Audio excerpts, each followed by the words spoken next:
Primeiro livro dos Reis, capítulo 17. Eu quero conversar com você sobre o processo da vida de Elias. Vamos ver até onde nós conseguimos chegar hoje.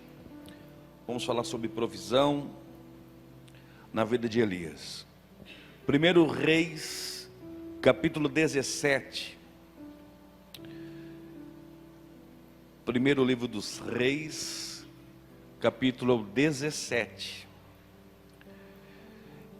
Reis, primeiro livro dos Reis, 17. Vamos do versículo 1. Do versículo 1, acredito que até o versículo 5, 6. Amém? Elias, o tesbita, que habitava em Gileade, declarou a Acabe: tão certo como vive o Senhor, Deus de Israel, a quem sirvo, juro em nome do Eterno que não cairá orvalho, nem chuva, nos anos que se seguirão, exceto mediante a minha palavra. Verso 2. Depois disso, a palavra do Senhor veio a Elias ordenando. 3.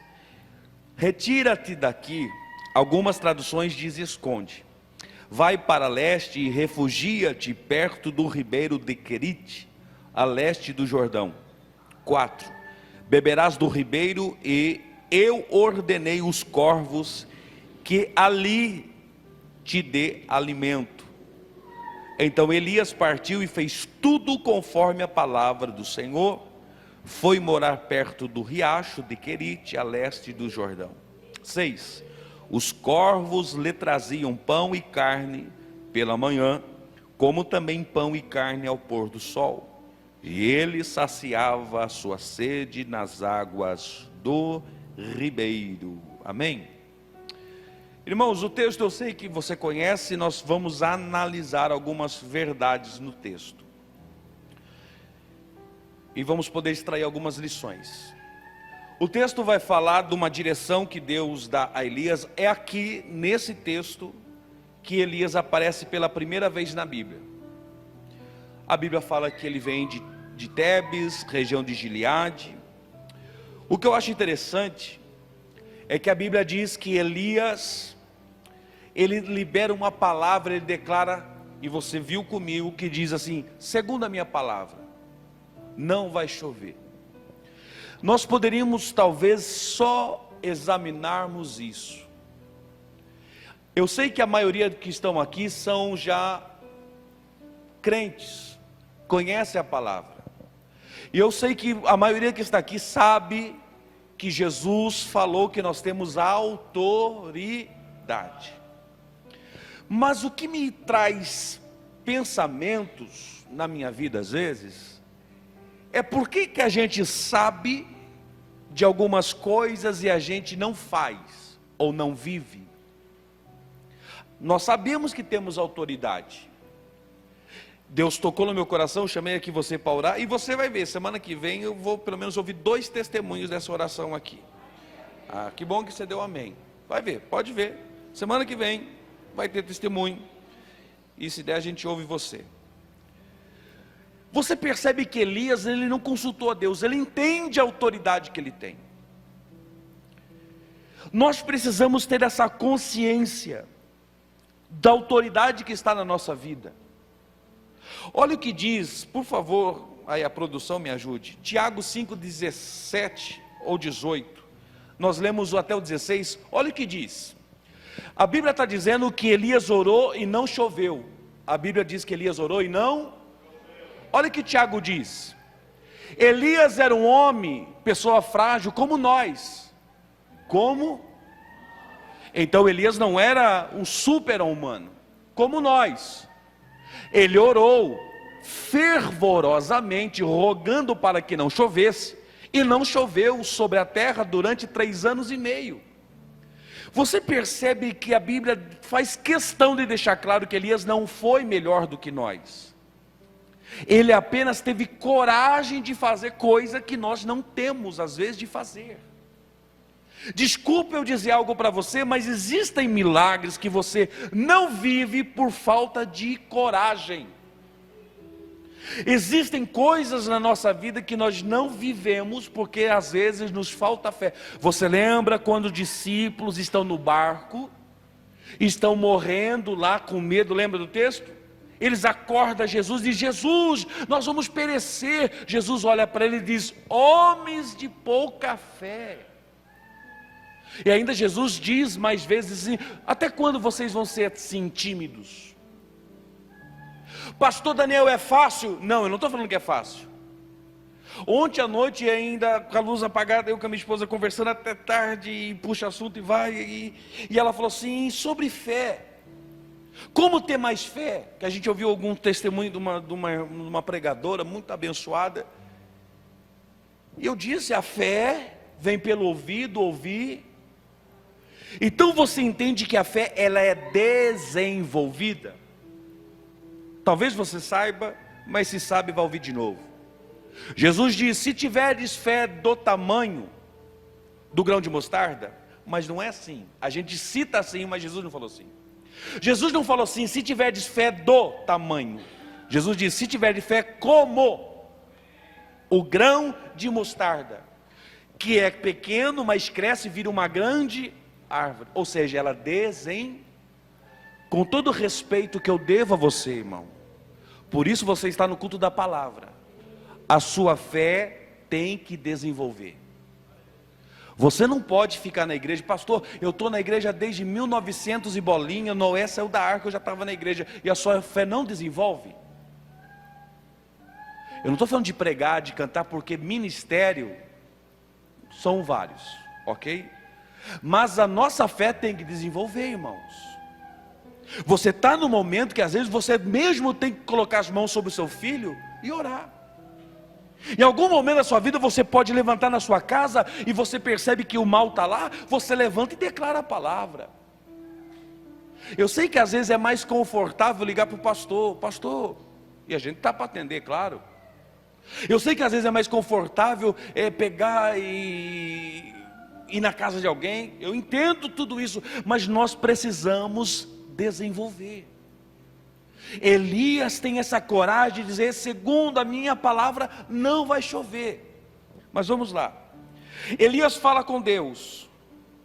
Aí você percebe no outro versículo, Elias fala com Deus. Aí olha o que diz o versículo 2. Depois disso, a palavra do Senhor veio a Elias. Alguém entendeu isso? Presta atenção. Elias fala, Tiago.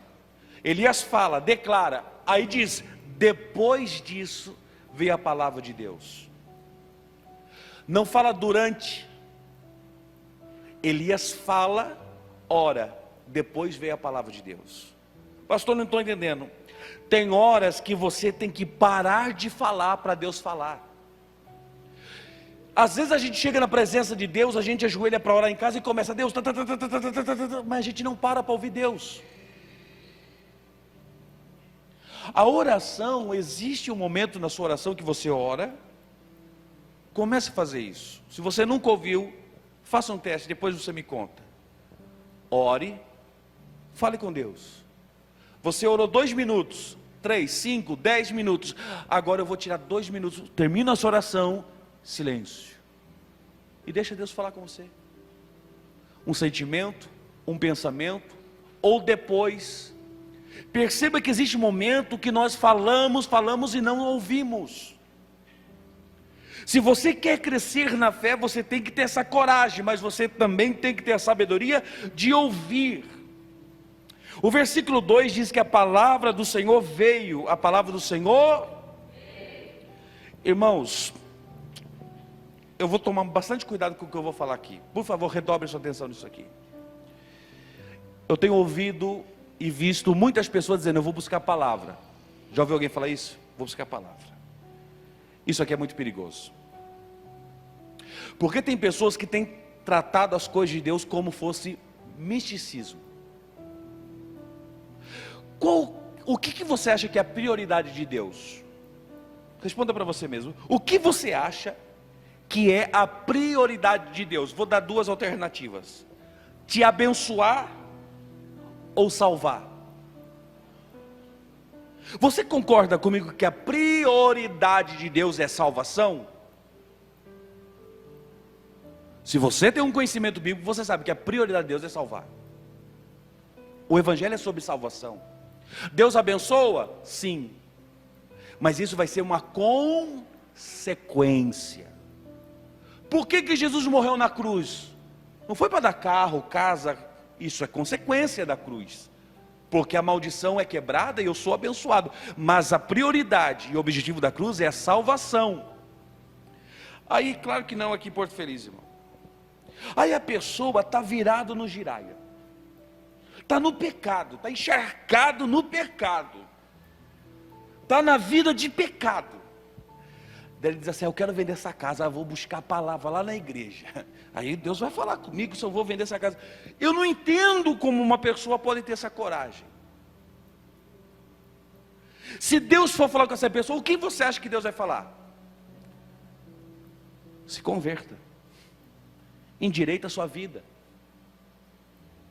Você concorda que às vezes existem pessoas, muitas vezes nós se esquecemos.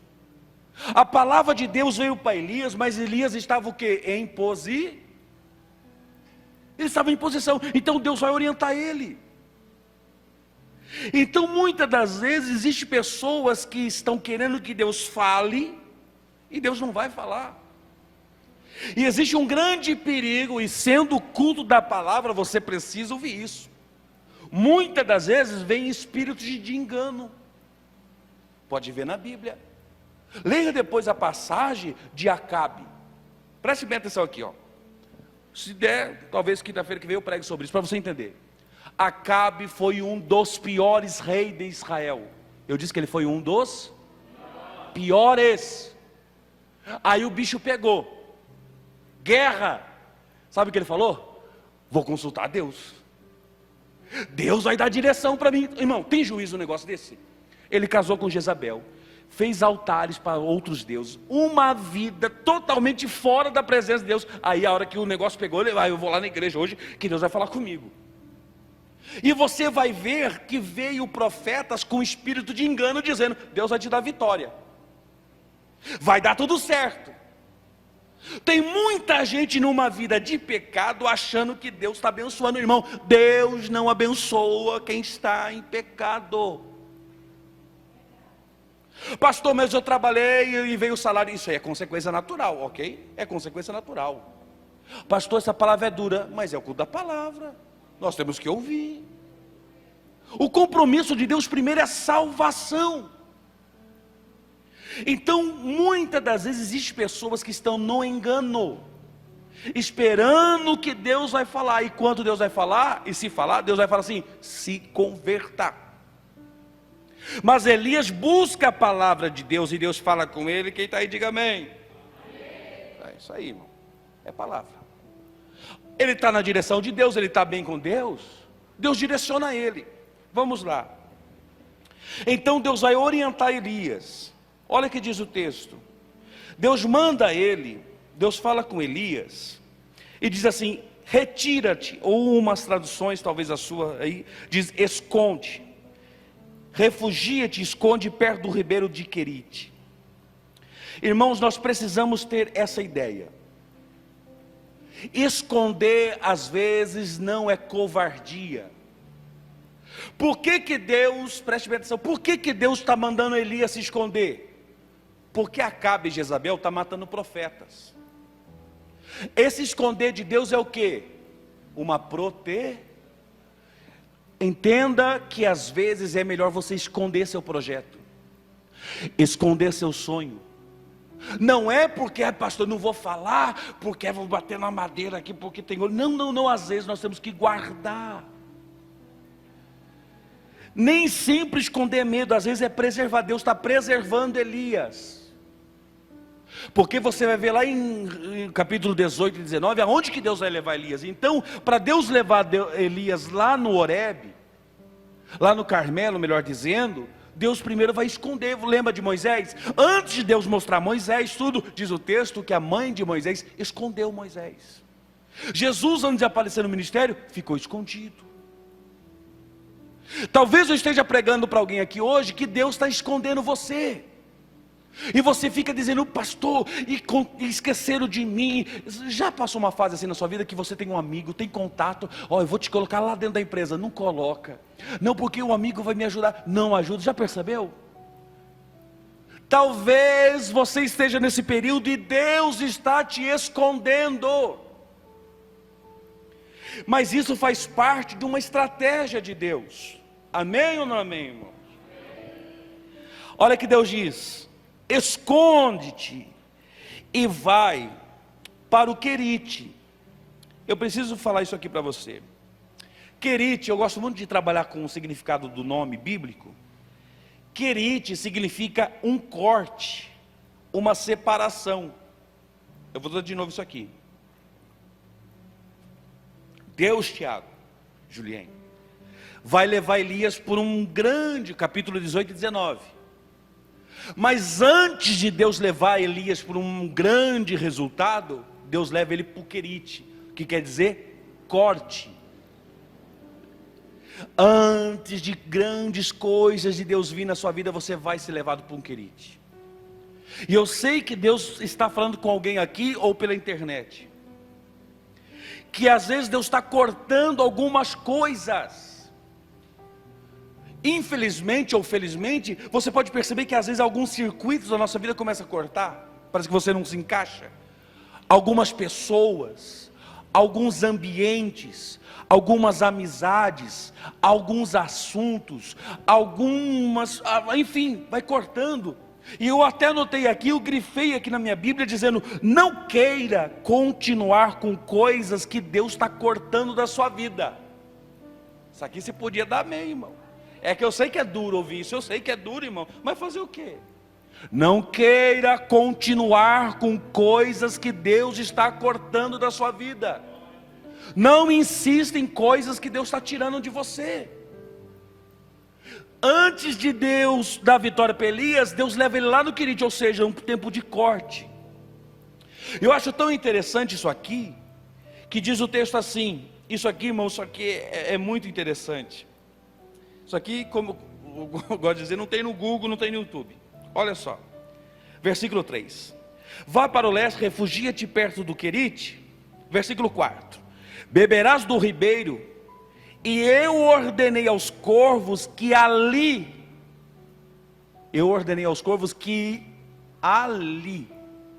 irmão, isso aqui você tem que anotar, memorizar. A provisão de Deus tem lugar certo. Não queira a provisão de Deus aonde Deus não mandou você estar. Deus deu o endereço para Elias: Elias, eu já ordenei os corvos que vão alimentar você aonde você quiser. Eu já ordenei os corvos que te alimentem ali. Então, se Deus te der uma direção, receba essa palavra, fique tranquilo que vai estar tudo preparado. Eu vou falar isso de novo. Se Deus te der uma direção, se Deus abrir uma porta para você, vá tranquilo, porque estará tudo preparado. Mas nós precisamos entender que a provisão de Deus só vai estar aonde Ele mandar. Pode ver Abraão, quando Deus diz para Abraão: vá lá no monte que eu vou te mostrar, e sacrifica teu filho. O que acontece lá na cena? Quando ele vai sacrificar o filho, tinha um carneiro, não foi? Era mas por isso que diz o texto, Deus falou para Abraão: vá aonde eu te mostrar. Existem pessoas desesperadas, falam que é o diabo, que é o capeta, que é o demônio, que é o vizinho, que é a vizinha, que é o governo. E aí, pastor, está difícil, mas você não fica aonde Deus mandou. O compromisso de Deus é com quem tem compromisso com Ele. Então Deus diz a Elias: vai lá, se você obedecer, vai estar tudo preparado. vai ter pão na tua mesa, vai ter água, vai ter recurso, o inimigo não vai te achar. Receba essa palavra: se você ficar onde Deus mandar, o inimigo não irá atacar você. Você e a sua família estarão seguros debaixo das mãos poderosas do Senhor. Quando Deus dá direção, está tudo pronto. Agora a Bíblia diz que corvos, e eu marquei isso aqui. Eu até tenho um slide para mostrar, não sei se vai aparecer. Preste bem atenção nisso aqui. Eu fiz questão de tirar isso aqui porque é culto da palavra, então a gente vai aprender. Existe uma pequena polêmica, eu não considero polêmico, mas já vi, você pode ouvir em algum momento, e como você está numa igreja que preza por palavra, você vai aprender. Você sabe que Deus falou para Elias que vai mandar os corvos levarem comida, sim?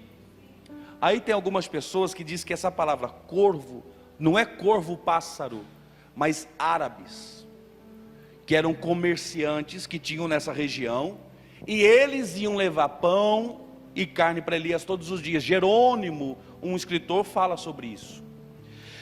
Tem o slide, essa é a grande questão. Está vendo ali a palavra de corvos? Aparece 16 vezes na Bíblia, você está vendo lá em cima. Aquela palavra no hebraico é para corvo. A palavra embaixo é para árabes. Você vê que a única diferença é aquele tracinho lá. Como que chama aquele tracinho? Isso, é a única diferença. Aparece 9 vezes no Antigo Testamento, enquanto a palavra corvo naquela escritura aparece 16 vezes. A única diferença é esse risquinho aí que o pastor falou o nome, esse risquinho aí é a única diferença. Você precisa entender isso. Então, se um dia você ouvir alguém falar para você isso, não era corvo, era comerciante, você já sabe o porquê, você está preparado para isso. Mas vamos lá. Deus então diz que corvos vão levar comida para Elias de manhã e à noite. Eu quero que você receba essa palavra. Se você obedecer Deus, se você for na direção de Deus, se você permanecer na direção de Deus, Deus fará o impossível para você passar essa luta. Porque eu estou falando, eu poderia aqui falar, não, era comerciante árabe que levava, é mais fácil explicar, né? Mas não, eram corvos que pegavam carne e pão. Aí alguém vai dizer assim, sempre tem alguém que diz assim, pastor Daniel, da onde que vinha o pão e carne, irmão? Eu não sei. Se a Bíblia está falando que o pássaro pegava pão e carne e já levava, você quer mais milagre do que isso? Eu nem preciso saber de onde vem. Você concorda com isso? A Bíblia diz que esses corvos pegavam de manhã e à tarde, pão e carne levava. Eu estou pregando para alguém aqui, ou que está na internet, que se você obedecer Deus, se você ficar na direção de Deus, Deus fará o impossível, o improvável, mas você vai passar toda e qualquer dificuldade que se levantar contra a sua vida. Sabe o que é corvos? É algo que você não imagina. Então eu estou pregando para mim ou para alguém aqui hoje, que se você obedecer, se você permanecer onde Deus mandar, se você se colocar onde Deus te mandar, se você permanecer onde Deus te colocar, Deus vai fazer algo que você não imagina.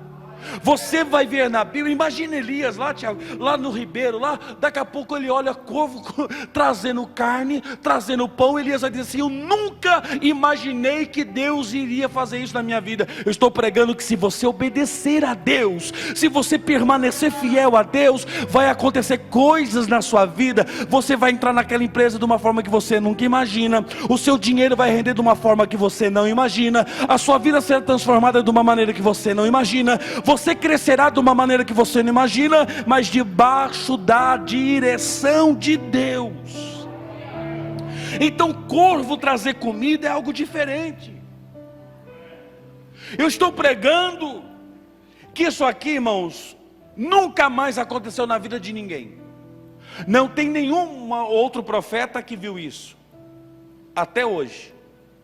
Estou falando que Elias obedecer e ir na direção de Deus, Deus fez algo diferente na vida dele que não fez na vida de ninguém.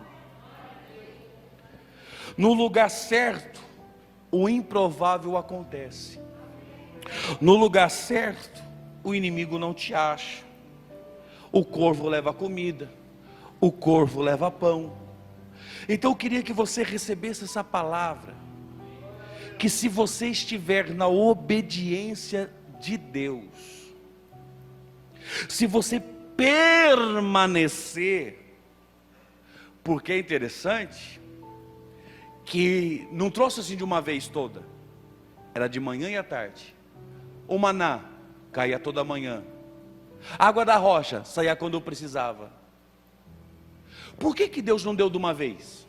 Por que o maná, Deus falou assim, Moisés, abre aí um container, eu vou mandar maná para vocês. Não, você percebe que Deus ia dando, ia fazendo? Porque Deus está dizendo assim, permaneça na dependência. Nós temos que ter isso no nosso coração. Deus vai prover, Deus vai trazer a providência, mas eu não posso tirar do meu coração a minha dependência de Deus. Você consegue entender isso? Deus irá prover, eu sei que Deus irá prover, mas se eu começar a estocar, aí não é Deus, aí é a sua inteligência, aí as suas mãos, aí a sua pescar, enfim, a sua inteligência que vai fazer alguma coisa. Então Deus diz, não, eu vou dar de manhã, eu vou dar à tarde, amanhã eu faço de novo, semana que vem eu faço de novo, para você não perder a dependência de Deus. Agora, algo importante que nós precisamos entender aqui, é que esse processo de Elias escondido no Querite, Elias lá comendo pão, comendo carne, Deus esconde ele no Querite, para mostrar ele lá no Carmelo. Então, irmão, eu sei que a maioria de nós quer o Monte Carmelo. O que foi no Monte Carmelo? Elias orou, caiu fogo do céu, todo mundo disse, não há ninguém como Deus, Elias é homem de Deus. Mas como que você vai chegar no Carmelo, se você não ficar escondido no Querite? Não pule etapas e não pule fases. Se você permanecer fiel no Querite, escondidinho, talvez você não tenha a vida que queria, não tenha o salário que queria, não tenha a oportunidade que queria, não está do jeito que você queria, você está escondido. A sua história não acabou, você está apenas escondido. Eu vou falar de novo, a sua história não terminou, você está apenas escondida. Porque uma hora Deus coloca você lá no Carmelo. Então nós precisamos entender nessa palavra dessa noite, irmãos, que Deus dá uma direção, que Deus falará conosco, haverá providência de uma maneira ou de outra, mas nós precisamos estar alinhados, tem lugar certo, a direção certa, ouvir a voz de Deus. Se nós estivermos atentos a isso, o que vai acontecer? A Bíblia diz que o ribeiro seca, para nós concluirmos e orarmos, que o ribeiro seca. Aí vem a palavra de Deus para Elias e diz, Elias, levanta-te agora. De novo Deus dando a direção para ele. E vai lá em Sarepta e você vai achar uma viúva. E eu já também ordenei ela, que vai cuidar de você. Olha como é importante nós estarmos alinhados na direção de Deus. Tem muita gente, irmão, que quer ficar no ribeiro seco. Irmão, isso aqui é muito interessante. Tem muito ministério, pregador, cantor, gente que serve a Deus. O ribeiro já secou e ele não quer sair do ribeiro. O ribeiro secou, ele quer continuar ainda vivendo do corvo, levando água. Eu já falei isso aqui, e para concluir eu preciso falar isso. O corvo ficou levando pão e carne todo dia, mas foi por um tempo levava todo dia, mas um tempo parou, não foi? Aí Deus falou, Elias, levanta agora e vai lá com a viúva, não foi? Aí aumentou o azeite da viúva, a farinha na panela, melhor dizendo, fez todo o milagre lá. Elias viveu para sempre lá? Isso aqui você tem que memorizar, irmão. E eu quero que você dessa igreja, você que me ouve pela internet, mas você que está ouvindo essa palavra, eu quero, em nome de Jesus, que você seja próspero. Eu vou falar de novo, eu quero que você seja próspero. Você precisa ouvir isso então. Marque na sua Bíblia, memorize o que eu vou dizer. Toda provisão que Deus mandou na Bíblia sempre foi temporário. Eu desafio você a mostrar na Bíblia uma provisão de Deus que foi eterna. O maná do céu, 40 anos, acabou. Água da rocha, um tempo, acabou. O corvo trazendo pão e carne, um tempo, parou. A viúva com azeite lá, foi um tempo. Porque Deus não quer que você viva de provisão. Você consegue perceber isso? Tem gente que vê o ribeiro secar, ele quer ficar lá que o corvo traga a comida para ele. Quer viver de assistir, não. Você vai entender que provisão é um socorro de Deus. Se um dia as portas se fecharem, tenha certeza, Deus vai trazer provisão para a sua vida. Você está entendendo? Quando você precisar, Deus trará provisão. Mas em nome de Jesus, não queira viver o resto da sua vida de provisão. O plano de Deus é você frutificar, é as suas mãos prosperarem. Amém? Em nome de Jesus.